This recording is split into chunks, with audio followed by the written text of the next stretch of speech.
단어가 있습니다. 갑질이라는 단어가 참 듣기 거스르는데 여기저기서 나오는 말이 갑질. 정말 듣기 싫어. 그래서 이 갑질이 뭐야? 그랬더니 이제 좀 찾아봤더니 그 계약관계에 있는 데서 나온 거잖아요. 갑이라는 것과 을이라는 계약관계에서 을은 아무래도 갑보다는 약하잖아요. 계약에 우위가 있는 사람이 갑이에요. 거기서 나오는 단어가 갑이라고 하는 그 계약관계에서 나온 얘기인데, 이게 질이라고 하는 단어가 뭐냐, 우리나라에 그 남들이 하고 있는 행동에 대해서 비하적으로 말을 할 때 질이라고 그래요. 그래서 이 갑이라는 계약적 관계하고 질이라고 하는 행동을 말하는 이 단을 전미어로 붙여가지고 갑질 이렇게 해요. 그래서 힘 있는 사람이 힘이 약한 사람들에게 행하는 부당행위들, 가혹행위들, 이런 것들 갖다가 이제 이런 갑질이라고 얘기를 하죠. 아주 안 좋아요. 이 단어가 언제부터 우리나라에서 이렇게 쓰인 신조어로 됐냐면 2013년도에 인터넷에서부터 시작돼가지고 막 언론도 쓰게 되고 누구든지 다 이제는 뭐 갑질한다고 얘기하는데, 우리 교인들 안 썼으면 좋을 것 같아. 나는 그 언어를 좀 순화해서 썼으면 좋을 것 같아. 부당행위, 힘을 가진 자가 힘이 약한 자가 행하는 부당행위들, 뭐 이런 것들이 이제 우리 사회가 아주 안 좋은 용어로 쓰여지고 있는 것이 좀 안타깝습니다. 근데 왜 설교 시간에 제가 이런 얘기 들고 나왔느냐?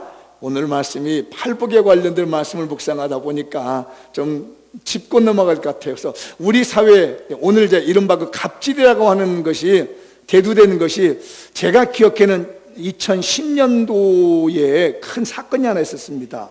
그 SK의 최철원 대표의 폭행 사건 기억나시나요?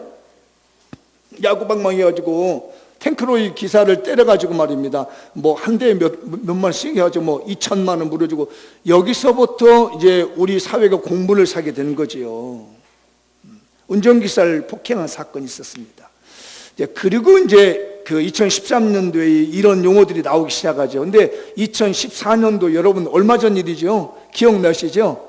대한항공 조현아 부사장이 이른바 땅콩 회항 사건, 항공기를 돌려버렸잖아요, 이게요. 이러면서부터 아주 어마어마하게 큰 공분을 샀습니다. 그 다음에 2015년도에도 하나의 큰 사건이 있었죠. 그 김만복 회장, 몽고식품 회장이 그 운전하는 그 기사분에 대한 폭행과 폭언 사건으로 인해서 결국은 뭐 사죄하고 이렇게 넘어갔던 사건입니다. 그런데 올해 들어가지고 이제 큰 사건 벌어졌죠. 왜 이 집안이 이러는지 모르겠어요. 좀 가슴이 아팠어요. 정말 제가 간절한 기도가 나오더라고, 안타까워서. 3월 달이었잖아요. 나온 대로 그 조현민 대한항공 전무관 그 물컵 뿌린 사건, 이 사건이 이제 또 정말 우리 사회에 큰 이슈가 됐잖아요. 물컵을 뿌리는 것 같아요. 근데 또 지난달 또 하나 사건이 그 집안에서 터졌어요. 아시다시피 뭐 제가 말하자면 너무너무 잘하죠. 조양 한진그룹의 아내 되시는 분이 이명희 이사장이잖아요, 이루재단에. 또 이분이 또 문제를 일으켰잖아요.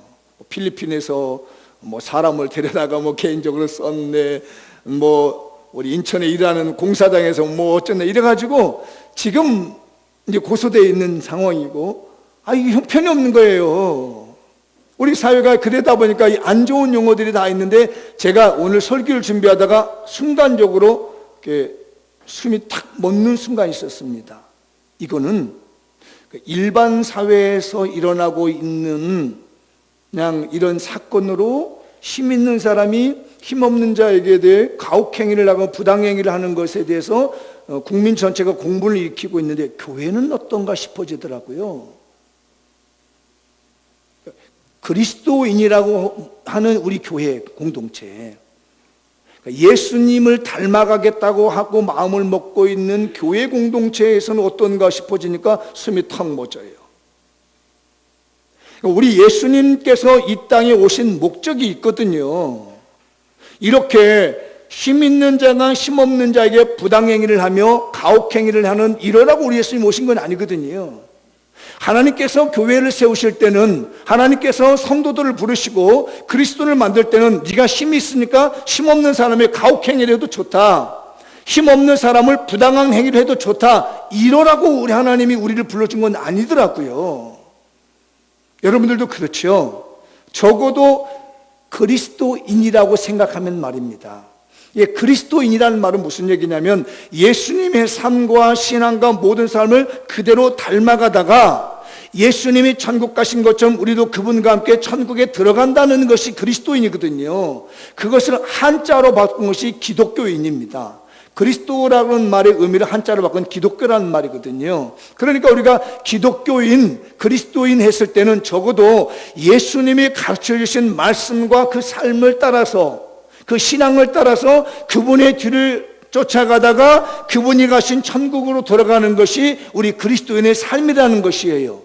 그런데 우리 예수님께서 이 땅에 오신 목적을 뭐라고 하냐면 우리 예수님은 섬기러 오셨다는 얘기예요. 그리고 자기를 많은 사람의 대성물로 자기를 주시려고 왔다는 얘기예요. 남에게 힘없는 사람을 짓밟아버리는 거 오신 게 아니고 나보다 힘없는 사람을 무시하라고 우리 주님 오신 게 아니란 말이에요. 우리 예수님은 섬기러 오셨다는 말씀이에요. 한번 성경 구절을 읽어보도록 할까요? 시작. 인자가 온 것은 섬김을 받으려 함이 아니라 도리어 섬기려 하고 자기 목숨을 많은 사람의 대성물로 주려 함이라. 마태복음 20장 28절인 거예요.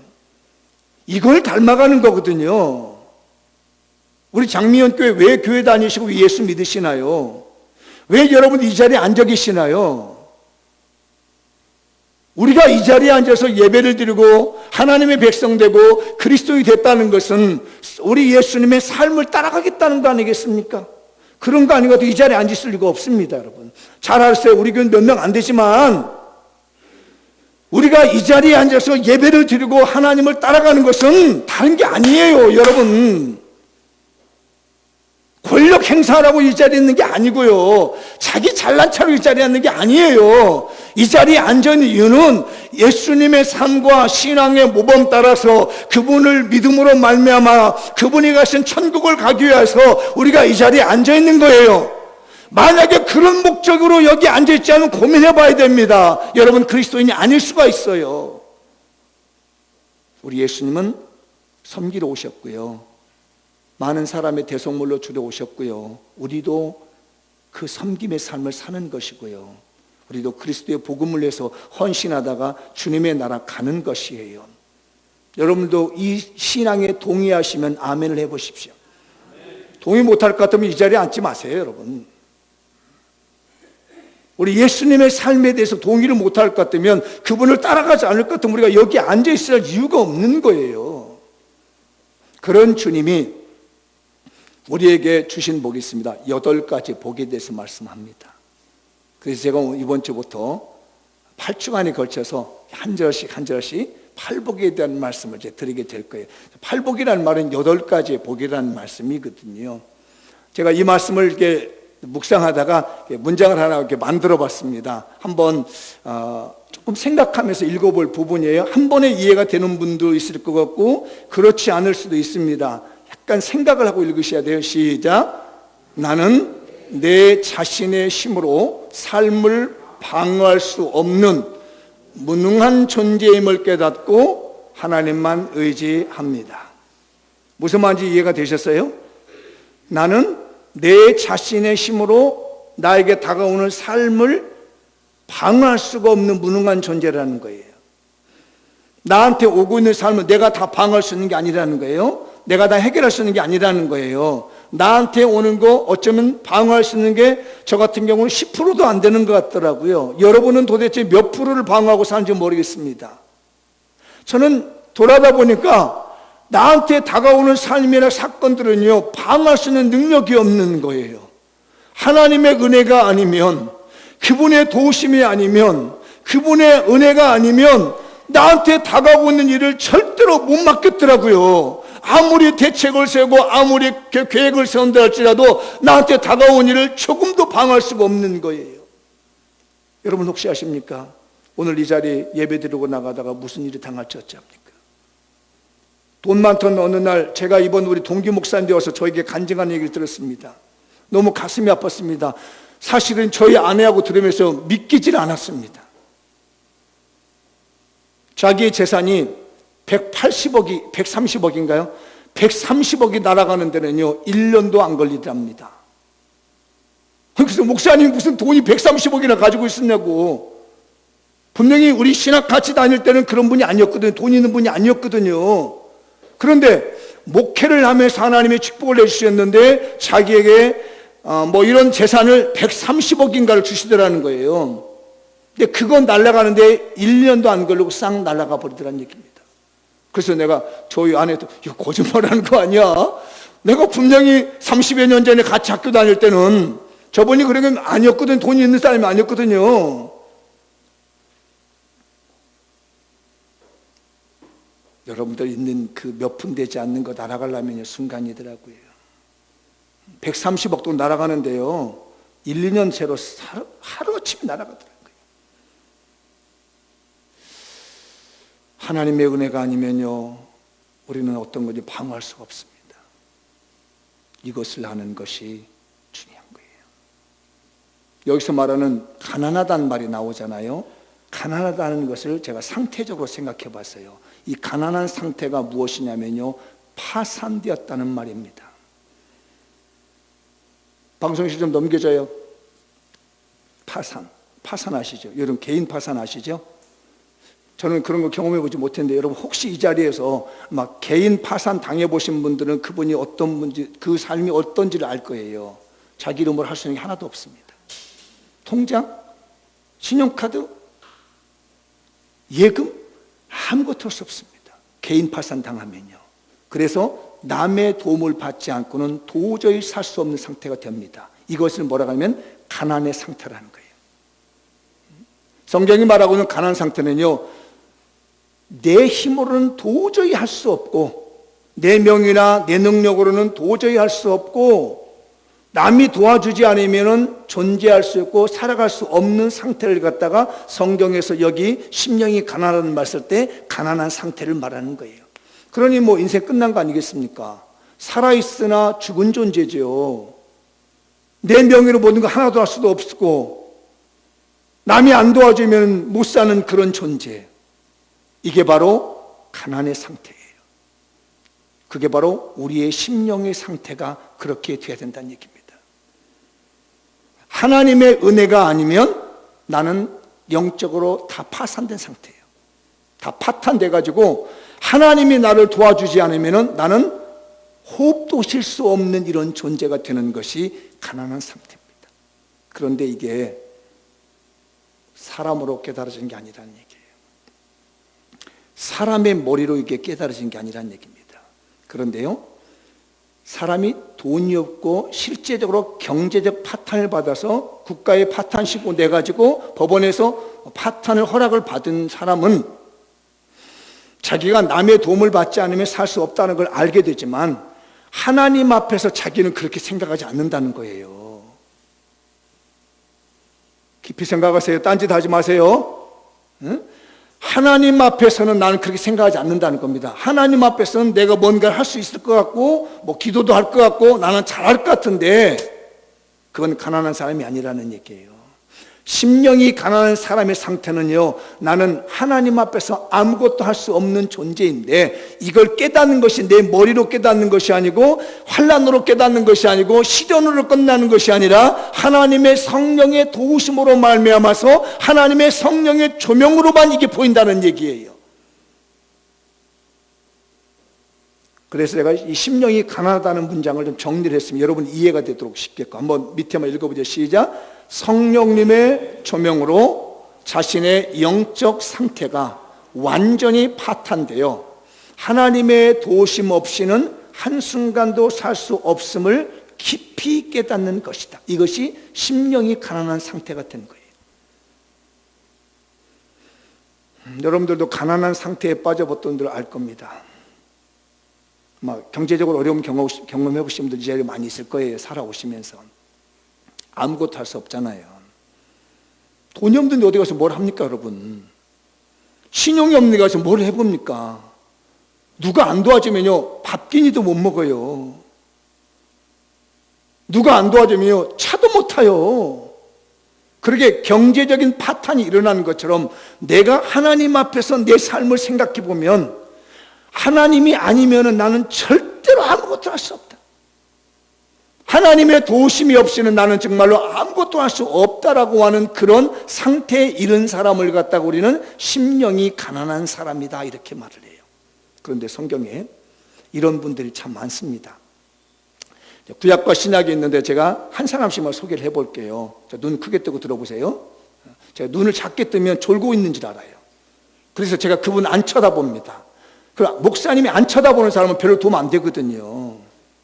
적어도 목사님의 설교 얼굴은 그날의 하나님의 얼굴 같아서 얼굴을 보면서 커뮤니케이션해야 그 애가 생명이 들어가고 그에게 은혜가 들어간다는 말. 그런데 제가 이렇게 쫙 훑어보다가 졸고 있으면 돌려버립니다. 왜? 설교 안 듣고 있구나. 눈을 크게 뜨면 듣는 줄 알았는데 눈을 작게 뜨면 이분이 자고 있구나. 근데 자는 사람에는 푹 자야 돼. 자야 되잖아요. 와서 피곤하니까 푹 자고 여기서라도 자고 기지개라도 켜고 나가야지. 어디 가서 이럴 시간 어디서 여기서 한 40분 동안이라 어디 가서 이렇게 잘 시간이 없어. 정말 이게 좋잖아. 이게 은혜도 있겠다, 찬송도 있겠다, 뭐 편안하겠다, 잔잔하게 되니까 주무시는 데서 자고 와야 되는데 그런 분에 대해 깨어다 놓고 쳐다볼 필요가 없잖아요. 이렇게 미안하잖아요. 그래서 제가 그런 분 있으면 싹 지나갑니다. 눈 말똥말똥 뜨는 사람에게 눈을 이렇게 보고 있거든요. 이사야 선지자라는 분이 있는데 그가 자기의 파탄을 고백합니다. 파탄 선고를 받기로 하는 법원에다가 파탄 선고 내듯이 파탄서를 내듯이 파산 선고 내듯이 이 이사야 선지자가 자기 파산 선고를 하나님께 내는 겁니다. 그때 고백한 말이 청색 읽어보죠. 시작. 화로다 나여 망하게 되었도다. 파탄 신고하는 거 하나님 앞에 큰일 났으면 하나님 나 이제 망하게 됐습니다. 주변 사람 나 큰일 났네. 나 이거 부도난 거야. 큰일 났어. 나 파탄 신고해야 돼. 이사야 선지자가 선지자로 부름을 받은 데가 한 20살 때쯤 된답니다. 젊은 나이에 부름을 받았지요. 이 선지자는요 그 궁정의 선지자라고 하고요 선지자의 왕이라고도 한답니다. 그만큼 지위가 높은 곳에서 활동하신 분이에요. 왕궁에서 활동하고 고위 관직들만 상대로 했던 분이 이 이사야 선지자입니다. 배움도 많고요, 가진 게 많고요, 뭐 부러울 게 하나도 없었습니다. 남들 봐봤자 정말 하나도 부러운 게 없어요. 그때 당시 아모스 선지자라든지 미가 선지자, 호세아 선지자도 있었는데요. 아모스 선지자는 그냥 가난한 목동이었어요. 양치는 목동에다 부름을 받았거든요. 근데 이런 왕궁에서 활동하는 고위 관직이라는 말이에요. 부러울 게 하나도 없었어요. 근데 이분이 4명의 왕을 섬깁니다. 4명의 왕을 섬기며 선지자 일을 했어요. 약 50년 동안 선지를 한 사람이에요. 우시야라는 왕을 했고요. 그 아들 요담. 근데 그 아들, 그러니까 우시야 다음에 요담은 짧은 길로 갔기 때문에 아하스 왕이 됐을 때입니다. 근데 아하스가 굉장히 악한 왕이에요. 우상 숭배하고 하나님을 멀리하는 왕인데 이 왕을 보면서 이사야가 고민이 생긴 겁니다. 이렇게 악한 왕과 내가 어떻게 살아가야 될까? 라고 하는 고민을 하고 성전에 들어와서 기도를 하기 시작합니다. 하나님이시여, 이 나라가 이렇게 왕권이 악하고 하나님을 저버리는데 도대체 내가 어떻게 해야 됩니까? 라고 하는데 갑자기 하나님이 나타나신 거예요. 그래서 이렇게 확 깨달은 게 뭐냐면은, 이사야 선지자가 깨달은 게 뭐냐면 아하스 왕이 악한 줄 알았는데 하나님이 광명이 내게 들어오고 성령의 감동이 나를 들여다보니까 나는 아하스보다 더 악한 사람이 되라는 얘기예요. 저 사람이 나쁜 줄 알았더니 저 사람보다 나는 더 나쁘다는 얘기입니다. 그래가지고 고백한 것이, 우와, 이거 화가 났다. 나한테 화가 다 당하는구나. 나는 저 사람이 나쁜 줄 알았는데 내가 정말 나쁜 사람이고 내가 진노받을 사람이고 내가 망할 사람이구나. 어떻게 하면 좋겠는가라고 하면서 하나님께 자기 파산 신고를 낸 것이 오늘 본문이에요. 그랬더니 하나님이 그걸 보고 말이에요, 화작가를 가지고 와서 제단의 숯불 가지고 그 입술을 갖다 싹 정결케 버립니다. 그래서 그가 선지자 사역을 아주 멋있게 해서 50년 동안 선지자 사역을 하게 된 거예요. 이사야 6장 5절인데 한번 읽어보도록 하죠. 그때에 내가 말하되 화로다 나여 망하게 되었도다. 나는 입술이 부정한 사람이요 나는 입술이 부정한 백성 중에 거주하면서 만군의 여호와이신 왕을 베었음이로다 하였도다. 말 가지고 자기가 얼마나 잘난 체인지 몰랐다는 얘기. 자기 입을 가지고 말이에요. 자기는 의로운데 왜 왕은 이 모양인가? 나는 선지자인데 왜 저 사람은 이 모양인가? 이러면서 이 부정한 입술을 가지고 너무 많은 죄를 지어다 보니까 하나님 앞에 서 보니까 하나님의 의 앞에는 자기는 내놓을 것 없는 정말 부정한 사람이고 망하게 됐다는 얘기예요. 지금까지 해놓은 말 때문에 자기가 망하게 생겼다는 얘기예요. 너무나 말을 많이 했다는 거예요. 나는 의로운데 왜 왕은 저 모양일까? 어? 나는 잘못이 없는데 왜 저 사람은 저 모양일까? 라고 하면서 입술로 말해놓은 게, 말로 털어놓은 게 얼마나 많은지 그것 때문에 자기가 망하게 생겼다는 거예요, 이게. 그래서 하나님께 파산 신고를 했습니다. 하나님, 내가 망하게 생겼습니다. 내 입술이 방정 맞아서 망하게 생겼습니다. 내가 말한 것 때문에 내가 망하게 생겼으니 내가 어떻게 하면 좋겠습니까? 했더니 하나님께서 제단에 있는 화젓가락을 갖다가 입술을 싹 바르면서 네 입술이 정결케 되었다. 하나님은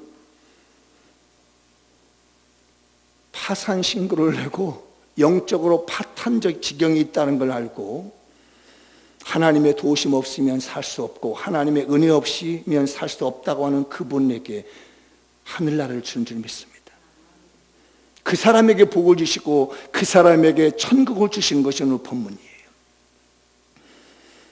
신약에 오면 유명한 사람 있죠. 바리새인과 세리 기억나시죠? 누가복음 18장 10절에서 11, 13절에 나오는 내용이거든요. 여기 보면 두 사람이 기도하러 성전에 나옵니다.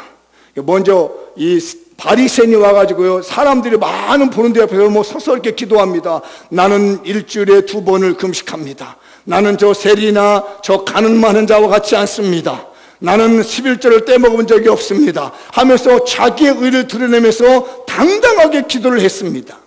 그 기도가 끝나고 나니까 이 세리가 말입니다, 가까이 가지도 못하고 한 곳에 서가지고 말입니다, 주여 나는 불쌍히 여겨주시옵소서, 나는 죄인입니다, 용서해 주세요 라고 하면서 자기 파탄 신고를 내는 거예요. 자기 파산 신고를 낸 겁니다. 그랬더니 예수님이 하시는 말씀이 자기를 드러내고 자기 의를 자랑하고 자기 행위를 자랑하고 자기가 뭔가 할 수 있을 것 같고 내 능력으로 어떤 사건을 막을 수만 있을 것 같은 그 바리새인의 기도는 쳐버리시고 세리의 가난한 상태에 있는 그 기도를 주님이 들으신 거예요. 성경을 한번 읽어보도록 할까요? 넘겨주세요. 시작. 세리는 멀리 서서 감히 눈을 들어 하늘을 쳐다보지도 못하고 다만 가슴을 치며 이르되 하나님이여 불쌍히 여기소서, 나는 죄인이로소이다 하였느니라. 이게 가난한 심령의 가난한 상태인 거예요. 자 보면요, 다 내가 옳은 줄 아는데요, 그 옳다고 하는 그 입술 때문에요 화를 당합니다. 내가 맞다고 하는 그 입술 때문에 화를 당하는 거예요. 차라리 나는 죄인입니다. 내가 하는 게 뭐 있습니까? 어떻게 나한테 다가오는 그 어떤 일들 내가 방어할 수 있겠습니까? 하나님의 은혜가 아니면 나는 막을 수가 없습니다. 나는 무능한 사람입니다. 나는 정말 부족하고 무능한 사람이지 나한테 다가오는 화를 내가 어떻게 막을 수 있습니까? 나에게 나온 시련을 내가 어떻게 막을 수가 있습니까? 나는 도저히 할 수 없는 사람입니다. 그때 우리 주님이 손을 내면서 그래, 너한테 천국을 주마. 심령이 가난한 자는 복이 있나니 천국이 네 거구나. 천국을 얻잖아요, 우리요. 내가 무능하다고 여겼을 때 천국이 옵니다. 내가 죄인이라고 고백했을 때 천국이 오는 거예요. 내가 힘을 잡고 휘둘렀을 때 천국이 오는 것이 아니고요, 요만한 권력 가지고 말입니다 흔들었다 해서 천국이 오는 것이 아니라 다 포기하고 내려놓고 내가 뭐 할 수 있겠습니까? 내가 하나님의 은혜가 아니면 뭘 할 수 있겠습니까? 라고 고백할 때 하나님 나라의 천국이 주어지는 거예요. 또 한 문장 읽어보죠. 이거는 아까 문장보다는 조금 쉬울 수 있습니다. 시작. 나는 아무것도 아닌 무가치한 존재임을 깨닫고 하나님의 긍휼과 은혜를 사모합니다. 나는 아무것도 아닌 무가치한 존재라는 거예요. 무능한 존재죠. 가치가 없습니다. 이 헬라어에 보면 이 가난하다는 단어를 부토코스라는 말 씁니다. 가난하다는 단어를요. 요거는 어떤 의미냐면 굽실거린 거지라는 말입니다. 부토코스라는 단어가 오늘 본문에서는 심령이 가난하단 말했죠. 그 가난한 사람은 거지라는 얘기예요. 그것도 그냥 거지가 아니라 굽실굽실해. 그리고 개인적으로 돈이 없는 빈민이에요. 그러니까 돈이 없으니까 어떻게 해야 돼요? 굽실거려야 돼요. 돈 있는 사람한테 우리 그죠? 한 푼 주시오. 한 푼 주시오. 일부러 장난치려고 돈이 있으면서 한 푼 달라고 그게 아니고 민심을 알아보려고 하는 것이 아니라 진짜 내가 돈 한 푼이 없는 거예요. 당장 내일 아침 먹을 거 아니 지금 당장 쓸 수 있는 그 어떤 것도 아무것도 없는 거지가 도움을 달라고 있는 그 사람 도와주세요. 나 돈이 하나도 없습니다. 굽실거리면서 하고 있는 이 거지를 갖다가 이게는 가난하단 말이에요. 그러니까 성경이 말하는 아까 말하는 것은 가난한 상태이잖아요. 여기는 가난한 사람이에요. 이 사람은 굽실거리면서 남에게 구걸하는 사람이고 돈이 하나도 없기 때문에 개인적으로 돈이 하나도 없어요. 그래서 도움을 요청하고 굽실거리는 사람입니다. 여러분 돈만큼 비참한 게 없어요. 돈 없는 사람이요, 돈 있는 사람이 요만큼 말을 해도요 비참한 게 그치 없습니다. 우리 옛날 어린 그런 얘기 했잖아요. 제가 어느 회개하다가 그걸 회개했습니다. 미안합니다. 아주 어린 시절에 이 동심의 시대입니다. 웃을 수도 모르겠어요. 비가 올라가면 개미가 쭉 줄을 지고 지나갑니다. 그러면은 거기다 오줌을 쌌습니다. 왜 오줌 싸느냐? 내 오줌에 떠날려가는 개미가 보기 좋아서. 남자니까 가능했어요. 이 개구장이 시절이에요. 개미가 줄 잡으면 일부러 거기다 오줌을 줄줄줄줄 싸면서 가는 거야. 이게 완전 개구장이지. 네? 얼마나 개구장이에요. 개미 그거 빨리 이제 비 온다고 비 설거지하고 가고 있는 그 개미를 따라가면서 오줌을 싸면서 따라갔으니 얼마나 이게 개구장이냐고 얘기해요. 어느 날 제가 기도하고 회개를 하는데 그게 떠올라서 회개가 되는 거라. 이게 야 이 녀석아 너 어릴 때 그 개미 때 대고 따라다니면서 오줌 싼 들 있지. 저는 재미였습니다. 어린 동심에 어린 동심에 개미 오줌 싸가지고 막 터지는 게 저는 재미였어요. 그런데 개미는 목숨이 걸려있는 일이란 말이에요. 이게요. 돈 있는 사람 돈 가지고 얘기하는 거예요. 그 사람은 그냥 자기는 그냥 하는지 모르지만요 돈 없는 사람 그래서 맞아 죽는다니까요. 그래서 저한테 성령이 그러더라고요. 야 이놈아 너는 장난으로 했지만 내가 만든 개미의 미물은 목숨 걸려있는 일이야. 네 어릴 때 장난치고 오줌 쌌지만은 내가 만든 개미는 죽어 이놈아. 와 그러는데요 제 마음에서 회개가 터지는데요 싹싹싹 필었습니다. 하나님 하나님의 그 깨우침 앞에 싹싹 필었습니다. 물론 개미를 그렇게 했다는 그 의미보다는요 내가 함부로 던진 말 한마디에 나는 아무렇지 않게 던졌는데 그는 여기서 목숨이 달려있을 만큼 아픔을 겪을 수 있구나. 힘있고 돈 있는 사람들은 그냥 대충 하는 얘기. 나 이거 몇백만 원짜리 옷인지 알아? 응? 내 가방 이거 몇백만 원인지 알아? 명품이야. 이러고 있는데 이론을 벌기 위해서 이론을 벌기 위해서 집에서 부업하고 있는 분에게 있어서는 제가 싼 오줌보다 아마 더 심했을 겁니다. 제가 개밀량을 쏜 오줌보다 더 심했을 거예요. 아마 빌었을 거예요. 제발 좀 오줌 싸지 마세요. 오줌 싸지 마세요. 듣는 건지 안 듣는 건지 저는 재밌다고 계속 그 일 했을 거란 말이에요. 제발 교회 와서 그런 얘기 좀 하지 마세요. 제발 좀 끼리끼리 모여서 명품 자랑하지 말고 음식 어디 호텔 간데 맛있다. 지금 그것들 먹지도 못하고 있는 사람은 있는데 당신들은 모여서 그런 얘기 하고 있느냐고. 지금 누구는 이론을 벌기 위해서 남의 아순살이여 급승거리고 있는데 가뿐히 하셔서 굽신거리고 있는데 돈 있다고 우리 집에 뭐 수억 대 재산이 있다고 얘기했잖아요. 우리 동기 목사님 130억이 되는 이 재산도 그냥 2, 3년, 1년에 끝나버린다고 말이에요. 언제 하나님 풀어갔지 못해 그까지만 맞아지도 않는 것 가지고 말이에요. 천국이 오지 않습니다.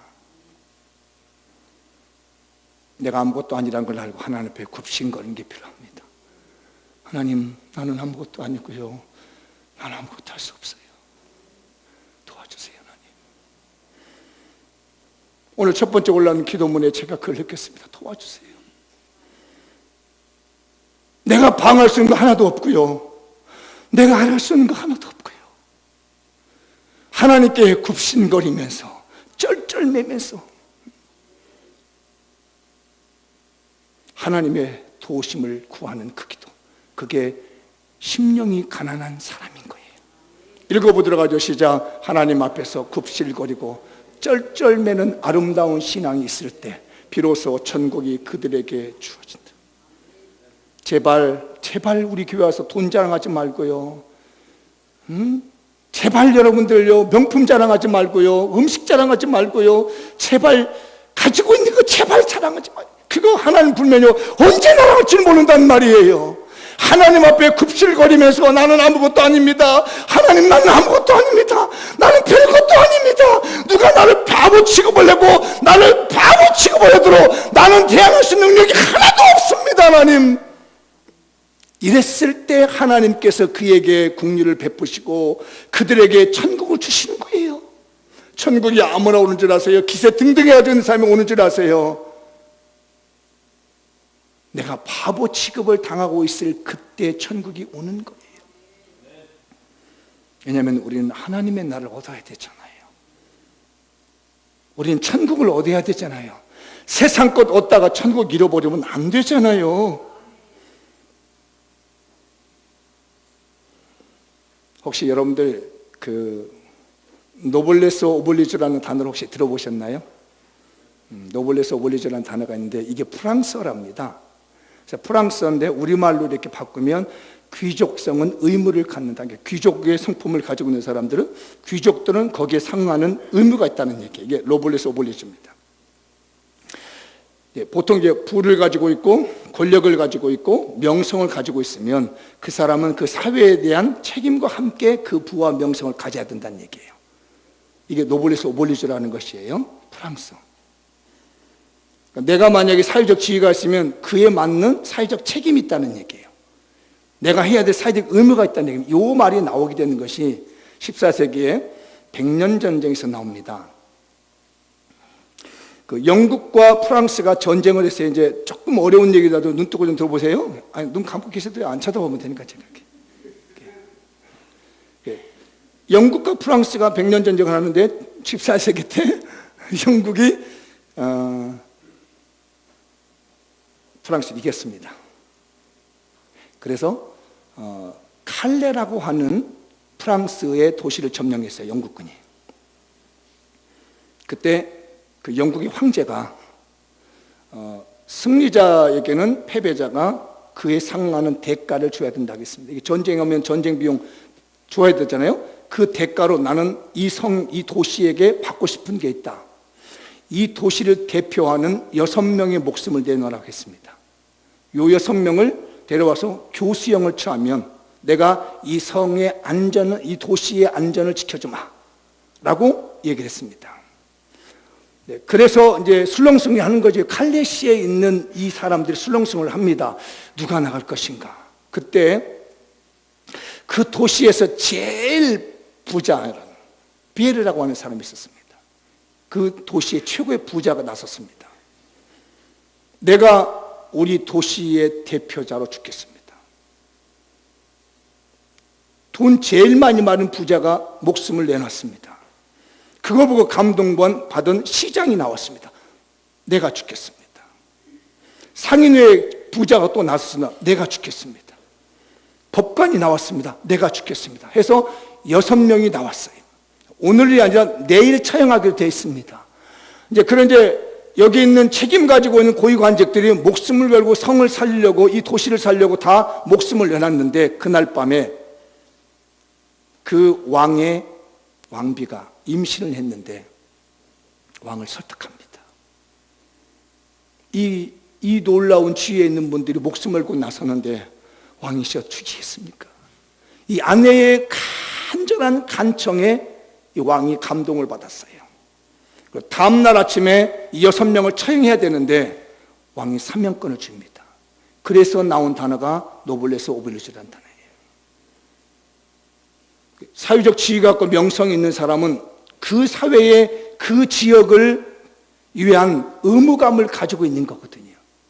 우리 장미원교회 성도들도 영적인 노블레스 오블리주가 돼야 됩니다. 우리 그리스도인으로서 책임을 감당해야 될 게 있고요, 우리 그리스도인으로서요, 이 사회에, 우리 교회에 의무가 필요합니다. 목사님도 마찬가지입니다. 목사님도 한 교회의 담임 목사로서 교인들에게 해야 할 의무가 있는 것이에요. 장로님들도 마찬가지고요, 적어도 그런 주의가 있는 사람들은, 권사님들도 마찬가지입니다. 그 주의가 있는 사람들은요, 그 주의에만 있는 의무가 있는 거예요.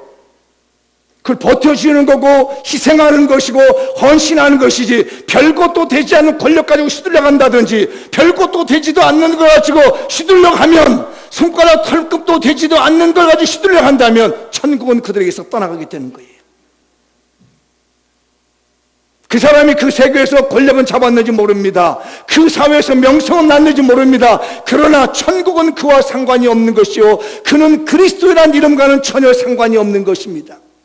우리가 진정한 참된 그리스도인이라는 이름을 갖기를 원한다면 영적 노블레스 오빌루주의 신앙을 실천할 필요가 있어요. 각자에 맞는 직위에 맞게끔 그 지역에서, 그 교회에서, 그 부서에서 나름대로 책임을 가지게 하며 의무를 행하는 것이에요. 그런 사람들에게 천국이 주어지는 거예요. 심령이 가난한 자는 복이 있나니 천국이 그들의 것이다. 마무리를 한번 지어볼까요? 읽어보죠. 시작. 심령이 가난한 자만이 천국을 얻게 됩니다. 예수님을 닮은 그리스도인이라 할 수 있습니다. 그제서야 그리스도인이라 합니다. 아무나 그리스도인이 아닙니다. 겉으로 문의로는 그리스도인이라 할 수 있지만 내면적인 진정한 그리스도는 여기서부터 시작되는 거죠. 그 다음에요, 시작. 심령이 가난한 자만이 나는 내 자신의 힘으로 삶을 방어할 수 없는 무능력한 존재임을 깨닫고 하나님만 의지합니다. 그 다음에요, 나는 아무것도 아닌 무가치한 존재임을 깨닫고 하나님의 국률과 은혜를 사모하게 됩니다.